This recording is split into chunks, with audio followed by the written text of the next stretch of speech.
Le 15 avril 1912, le Titanic, le navire que l'on disait insubmersible, a sombré dans les abysses de l'Atlantique. Plus de 1500 personnes ont perdu la vie. Mais ça, ce n'est que le début de l'histoire. Car une autre quête, une quête tout aussi fascinante, allait commencer. La traque de son épave. Une chasse au trésor qui allait durer 73 ans et devenir une véritable obsession pour des générations d'explorateurs. Et c'est là qu'est tout le paradoxe. C'est la question qui a hanté tout le monde pendant des décennies. Juste avant de disparaître, le Titanic envoie un appel de détresse avec ses coordonnées précises. Un navire de secours, le Carpathia, utilise ces coordonnées, trouve les survivants et les sauve. Logique, non? Alors si on savait où chercher les gens, pourquoi l'épave, elle, est restée introuvable pendant près de 3/4 de siècle? La réponse, vous allez le voir, est une histoire incroyable de fausses pistes, d'échecs frustrants et de coups de génie. Bon, revenons un peu en arrière. On est dans la nuit glaciale du 15 avril 1912. L'appel de détresse est envoyé et il fonctionne. Les secours arrivent, ils trouvent les canaux de sauvetage. À ce moment-là, tout le monde se dit que retrouver l'épave, ça va être une formalité. Après tout, si on a les canaux, le navire doit être juste en dessous, non? Le vrai défi, pensait-on, serait de le remonter. Mais cette confiance reposait sur une énorme erreur, une erreur qui allait coûter 73 ans de recherche. Regardez un peu cette chronologie. À minuit 45, le premier SOS est lancé. Moins de 2 heures plus tard, le géant des mers a complètement disparu. Et à 4 heures du matin, le Carpathia est là, pile au bon endroit, grâce aux coordonnées. Ce succès initial, en fait, a créé une sorte d'illusion. Tout le monde a cru dur comme fer, que l'épave se trouvait juste en dessous de ce point, à 4 km de profondeur. C'était logique, c'était simple, et c'était complètement faux. Et après ça, plus rien. Un long, très long silence. Pendant 40 ans, la recherche du Titanic est mise sur pause. Il faut bien comprendre qu'à l'époque, le fond de l'océan était aussi mystérieux que la face cachée de la Lune. On parle de 4000 mètres de profondeur. Une pression qui peut broyer l'acier, une obscurité totale. La technologie du début du XXe siècle ne pouvait tout simplement rien faire. Le Titanic était devenu un fantôme, perdu dans un monde hostile et totalement inaccessible. La première vraie tentative n'arrive qu'en 1953, menée par un certain Riston Bisley. Et sa méthode était, assez rustique. L'idée, c'était de se rendre aux fameuses coordonnées, de balancer des charges de dynamite à l'eau et d'écouter les échos avec un sonar primitif. Il espérait voir une sorte de bosse sur sa carte du fond marin. Le résultat, une carte floue, illisible et complètement inutile. C'était comme essayer de trouver une voiture précise dans une ville en prenant une seule photo floue depuis l'espace. Un échec total, bien sûr. Après des décennies de silence, il faut attendre les années 80 pour que la chasse reprenne pour de bon. Et ça, c'est grâce à un personnage assez incroyable. Un millionnaire texan du pétrole, Jack Grimm. Un homme qui avait déjà financé des expéditions pour trouver le monstre du Loch Ness ou l'arche de Noé. Un peu excentrique, oui, mais surtout, il était déterminé à trouver ce que personne n'avait trouvé avant lui. Voilà la phrase qui résume parfaitement Jack Grimm. Il avait des millions de dollars à flamber, une passion à toute épreuve, mais il n'avait pas l'expertise scientifique. Mais, et c'est là qu'il a été malin, il le savait. Alors il a fait ce que tout millionnaire intelligent fait, il a engagé les meilleurs. Il a réuni une équipe de scientifiques de l'Université de Columbia et leur a donné un chèque en blanc pour repartir à la chasse, mais avec une approche complètement nouvelle. Et là, on assiste à la première vraie percée. Pas technologique, mais intellectuelle. Plutôt que de foncer tête baissée, l'équipe de Grimm s'est posée et a remis en question la seule chose que tout le monde tenait pour acquise, les coordonnées. Ils ont remarqué un truc bizarre. Les survivants avaient été retrouvés bien plus à l'est que la position donnée dans le SOS. L'écart était trop grand. Leur conclusion a été une petite révolution. L'officier radio du Titanic, en pleine panique, luttant pour sa vie, avait dû se tromper. Les coordonnées étaient fausses depuis le début. À partir de là, ils ont défini une nouvelle et immense zone de recherche. Ils l'ont balayée au sonar et ont identifié 14 cibles potentielles. Mais le temps et l'argent commençaient à manquer. Dans un dernier effort, ils ont descendu une caméra sur une des cibles et ont obtenu cette image, incroyablement floue, de ce qui ressemble à une hélice de navire. Est-ce que c'était le Titanic? Ils n'ont jamais pu le savoir. Quand ils sont revenus l'année d'après, une tempête les a empêchés de retrouver cet endroit précis. Ils étaient passés si près du but, sans s'en rendre compte. Et pendant que Grimm frôlait le succès, un autre homme observait tout ça de très près. Un océanographe du nom de Robert Ballard. Il avait déjà tenté sa chance en 1977, mais ça avait été un échec technique. Ballard, lui, n'avait pas abandonné. Et il avait un plan. Un plan qui impliquait l'un des secrets les mieux gardés de la guerre froide.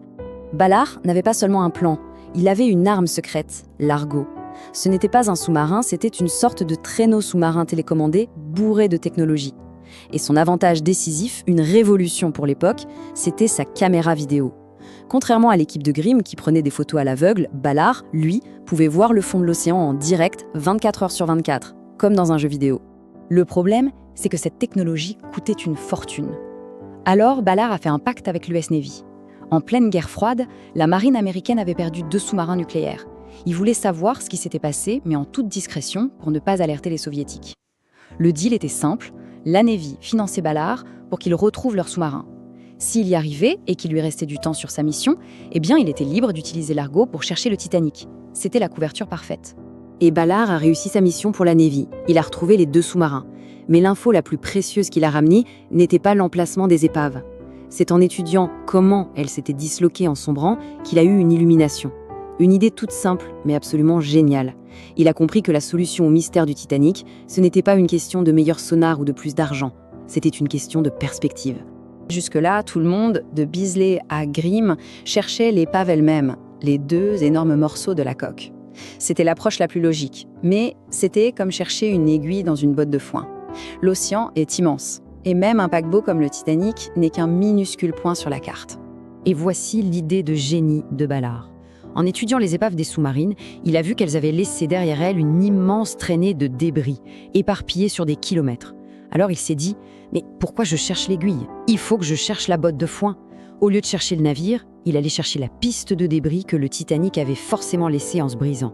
Ce qui est brillant avec cette approche, c'est que ça change complètement le problème. L'épave en elle-même, c'est une cible minuscule, 5% de la zone. Mais le champ de débris, lui, c'est une cible gigantesque qui s'étend sur des kilomètres. C'est beaucoup plus facile à trouver. Une fois qu'on trouve le premier débris, même un simple boulon, il suffit de remonter la piste pour trouver le gros lot. C'était un changement de stratégie totale. Ballard a donc mis son plan à exécution. Mais le temps jouait contre lui. Après sa mission pour la Navy, il ne lui restait que 12 petits jours de financement pour trouver le Titanic. 12 jours pour réussir là où tout le monde avait échoué pendant 73 ans. Autant dire que la pression à bord de son navire, le Knorr, était à son comble. Le compte à rebours était vraiment lancé. À bord, la tension était palpable. Chaque heure qui passait était une heure de moins. L'équipage tournait en quart de travail épuisant, les yeux rivés sur les écrans de l'argot, 24 heures sur 24, à regarder défiler un monde de boue et de noirceur. Imaginez la scène. On est dans une salle de contrôle, au milieu de l'Atlantique, et pendant des jours, tout ce qu'on voit, c'est de la boue. Des heures et des heures de paysages sous-marins désolés, sans fin. Le moral de l'équipage est en chute libre. La fatigue, le découragement s'installent. Et cette question qui commence à tourner en boucle, et si, après tout ça, on rentrait les mains vides? Et puis, dans le silence de la salle de contrôle, tard dans la nuit, alors que la plupart des gens dormaient, un des techniciens a vu quelque chose. Une forme sur l'écran. Ce n'était pas un rocher. Les lignes étaient trop droites, trop parfaites pour être naturelles. C'était quelque chose de fabriqué par l'homme. L'alerte est donnée. On réveille Ballard en urgence. Tout le monde se précipite devant les moniteurs. Et l'image devient plus claire. C'est une chaudière. Une énorme chaudière, identique à celle du Titanic. C'est la confirmation. La théorie de Ballard était la bonne. Ils avaient trouvé la piste de débris. La botte de foin était là, juste sous leurs yeux. C'est l'euphorie à bord. À partir de là, ils n'avaient plus qu'à suivre ce chemin de miettes. Et quelques heures plus tard, le 1er septembre 1985, elle est apparue, sortant de l'obscurité comme un fantôme, la proue majestueuse du Titanic. Après 73 ans de mystère, pour la première fois, des yeux humains se posaient à nouveau sur le navire de légende. Dans la salle de contrôle, il y a eu un grand silence. Ce n'était plus une chasse au trésor, c'était un moment de recueillement. Et le plus fou, c'est ce que la découverte a révélé. Non seulement le navire s'était bien brisé en 2, ce qui a mis fin à des décennies de débats, mais surtout son emplacement. L'épave se trouvait à seulement 2 petits kilomètres de l'endroit où l'équipe de Jack Grimm avait aperçu sa fameuse hélice. 2 kilomètres! Ils étaient passés juste à côté. C'est la preuve que dans l'immensité de l'océan, la différence entre un échec historique et une découverte légendaire peut se jouer à un rien du tout. La découverte du Titanic a résolu une énigme vieille de 73 ans, mais elle a surtout ouvert une fenêtre sur un monde qu'on commence à peine à explorer. L'océan reste la plus grande réserve de mystère de notre planète. Le Titanic n'était qu'un secret parmi tant d'autres. Alors, quelles autres épaves, quelles créatures, quel monde inconnu nous attendent encore dans cette obscurité infinie? La plus grande exploration de notre temps, finalement, ne se trouve peut-être pas dans les étoiles, mais juste sous la surface. Merci d'avoir suivi cette analyse. Si ce genre de questions vous fascine, n'hésitez pas à vous abonner à notre chaîne Derrière la question.